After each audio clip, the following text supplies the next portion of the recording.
Hello guys, welcome back to my new video. അപ്പോൾ അതേപോലെ തന്നെ നമ്മുടെ പരിപാടി നമ്മുടെ റെട്ടയിലെ ഹൈബ്രിഡ് ഷോൾഡേഴ്സിൻ്റെയും ടാങ്ക് ക്ലീനിങ് ആണ്. അപ്പോൾ നമ്മളിന്ന് അവരെ പിടിച്ചെന്ന് അവരുടെ ഗ്രോത്ത് സൈസൊക്കെ നോക്കാൻ വേണ്ടി പോകുന്നുണ്ട്. രണ്ടുപേരും ഏകദേശം ഒരു 10 ഇഞ്ച് സൈസൊക്കെ ഉണ്ട് കേട്ടോ. കൂടാതെ നമ്മുടെ പുതിയൊരാൾക്ക് നമ്മൾ ആഡ് ചെയ്തിട്ടുണ്ട് നമ്മുടെ കളക്ഷനിലോട്ട്. പക്ഷേ ഇവരുടെ കൂടുതൽ ഇടാൻ പറ്റത്തില്ല, ആൾ ചെറുതാണ്. ആൾക്ക് ലൈവായിട്ട് നമ്മൾ ഇട്ട് കൊടുക്കുന്ന ഗപ്പീസാണത്. പുള്ളിക്കാരൻ ഗപ്പീസിനെ കഴിക്കാറുള്ളത്.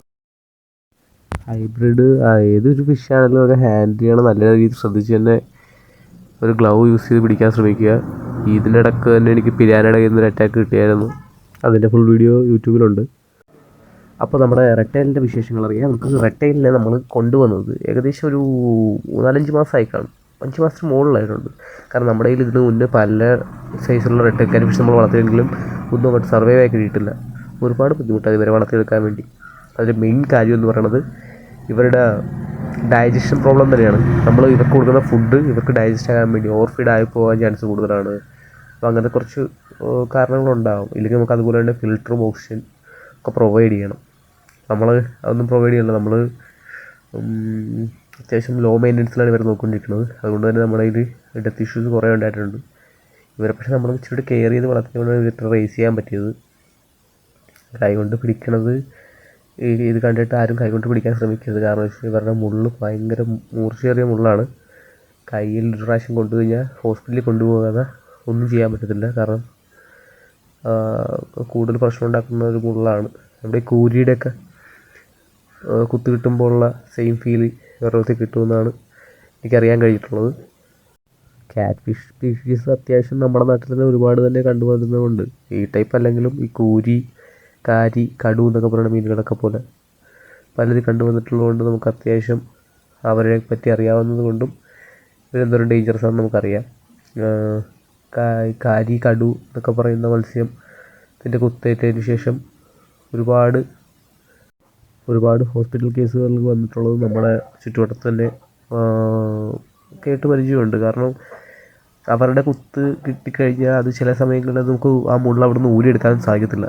അത് ഊരിയെടുത്ത് കഴിഞ്ഞാൽ ബ്ലീഡിങ് കൊണ്ടുകൂടി കൂടാൻ ചാൻസ് കൂടുതലാണ്. അപ്പോൾ അതുകൊണ്ട് ഹോസ്പിറ്റലിൽ കൊണ്ടുവന്നതിന് ശേഷം മാത്രമേ അത് ഊരിയെടുക്കാറുള്ളൂ മിക്കവരും.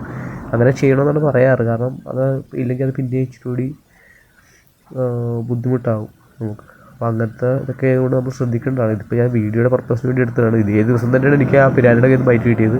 അതിനുശേഷം ഞാൻ ഉറപ്പിച്ചതാണ് ഈ കൈ കൊണ്ട് ഇങ്ങനെ പിടിച്ചുകൊണ്ട് വീഡിയോ എടുക്കത്തില്ലെന്ന്. അപ്പോൾ അതുകൊണ്ട് ഇപ്പോൾ ആ വീഡിയോ അതുകൊണ്ട് അന്ന് അപ്ലോഡ് ചെയ്യാൻ പറ്റിയില്ല. പിന്നെ നമ്മൾ കണ്ടിന്യൂസ് ആയിട്ട് വീഡിയോ ഇടണമെന്ന് നമ്മൾ വിചാരിക്കുമ്പോൾ എന്തെങ്കിലുമായിട്ട് സംഭവിച്ചത് ഇടാൻ പറ്റാതെ വരും. റെട്ടൈൽസ് നമുക്ക് മറ്റുള്ള ഫിഷിൻ്റെ കൂടെ ഇടാമെങ്കിലും ചില സാഹചര്യങ്ങളിൽ മാത്രമാണ് അവർ നമുക്ക് മോശമായിട്ട് വരുന്നത്. നമ്മളിപ്പോൾ ഒരു റെക്ടൈലിൽ ഞാൻ മാറ്റിയിട്ടിട്ടുണ്ട്. അത് ഞാൻ ഇട്ടിട്ടുണ്ട് ഓസ്കാറിൻ്റെയും ഒരു ജയൻ ഗൗരാമിയുടെയും ആൽബിനോ അല്ല ബ്ലാക്ക് ആയി ജയൻ ഗൗരാമിയുടെയും കൂടത്തിലാണ്. അപ്പോൾ അവർ വലിയ പ്രശ്നമില്ല. പക്ഷേ ഏതൊരു വാട്ടർ കണ്ടീഷനിൽ സർവൈവ് ചെയ്യുന്ന രീതിയിലാണ് പുള്ളിക്കാരനെ വളർത്തിക്കൊണ്ട് വന്നത്. പക്ഷേ എന്നാൽ പോലും നമുക്ക് ഫുഡ് നല്ലപോലെ ഓവർ ഫീഡ് ആവുകയാണെങ്കിൽ മാത്രം ഓക്സിജൻ മസ്റ്റായിട്ട് പ്രൊവൈഡ് ചെയ്യണം. അതുപോലെ തന്നെ ഓവർ ഫീഡ് ആവുകയാണെങ്കിൽ നമ്മൾ അന്നത്തെ 2-3 ദിവസം നല്ലപോലെ ചെക്ക് ചെയ്യണം വാട്ടർ. കാരണം വെച്ചാൽ ഇവരെ ഒമിറ്റ് ചെയ്തിട്ട് ആ വെള്ളത്തിന് അമോണിയ ഫോം ആകാൻ ചാൻസ് കൂടുതലാണ്. അപ്പോൾ അങ്ങനെ ഉണ്ടാവുക എന്ന് നമ്മൾ ശ്രദ്ധിച്ചിട്ടിരിക്കണം. നമ്മുടെ ചെറിയൊരു നിമിഷത്തെ അശ്രദ്ധ മതി ഇത്രയും നാൾ നമ്മൾ വളർത്തിക്കൊണ്ടുവന്ന നമ്മുടെ ഫിഷിൻ്റെ ജീവൻ ആപത്താകാൻ. അപ്പോൾ അതുകൊണ്ട് നമ്മൾ നല്ലപോലെ ശ്രദ്ധിക്കണം. നമ്മൾ കൊടുത്ത പൈസയ്ക്ക് നമുക്ക് അതുപോലെ വാല്യൂ ഉണ്ടല്ലോ. അപ്പോൾ ആ ഒരു കാര്യം ചിന്തിച്ച് കഴിഞ്ഞാൽ നമുക്ക് ശ്രദ്ധിക്കാൻ തോന്നും ഓട്ടോമാറ്റിക്കലി. അങ്ങനെ ശ്രദ്ധിക്കാൻ തോന്നാത്തവർ ഫിഷ് ഹോബിസ്റ്റുകളെല്ലാവരും അങ്ങനെ ശ്രദ്ധിക്കുന്ന ടൈപ്പാണ്. എന്നാലും ചെറിയ അബദ്ധങ്ങളൊക്കെ സംഭവിക്കാറുണ്ട്. നമ്മൾ രാത്രി നമ്മുടെ കുളത്തിൽ നമ്മൾ അലിഗേറ്റർ ഗാർഡനായിട്ടായിരുന്നു ആരാപ്പയുടെ കൂടെ കുറച്ച് നാളായി. ഇപ്പോഴും നമ്മൾ വീഡിയോസൊക്കെ എടുക്കണം. എന്നാലും നമ്മൾ ഒരുമിച്ച് അങ്ങനെ കാണാൻ കിട്ടാറില്ല. അപ്പോൾ ഇന്ന് ഞാൻ രാത്രി പോയി നോക്കിയപ്പോൾ 3 പേര് വന്ന് സൈഡിൽ വന്നിപ്പുണ്ട്. ഇവരൊരുമിച്ച് പകൽ വെളിച്ചത്തിൽ കാണുന്നത് ബുദ്ധിമുട്ടാണ്. ഇപ്പോൾ ടോർച്ച് അടിച്ചപ്പോൾ നല്ല വ്യക്തമായിട്ട് കാണാം. അപ്പോൾ ചുമ്മാ എടുക്കുന്നേ ഉള്ളൂ. അപ്പോൾ അടുത്ത വീഡിയോ ആയിട്ട് കാണും വരെ ബൈ ബൈ.